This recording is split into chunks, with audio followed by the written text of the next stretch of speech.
படு. என்ன சொல்ல போற? என்ன சொல்ல போற? 3:40க்கு தான் போகணும். படு படு.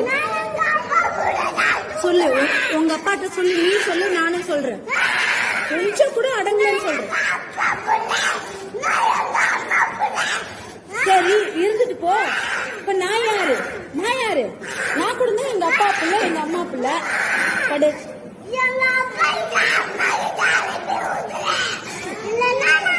அனுப்ப முடியாது.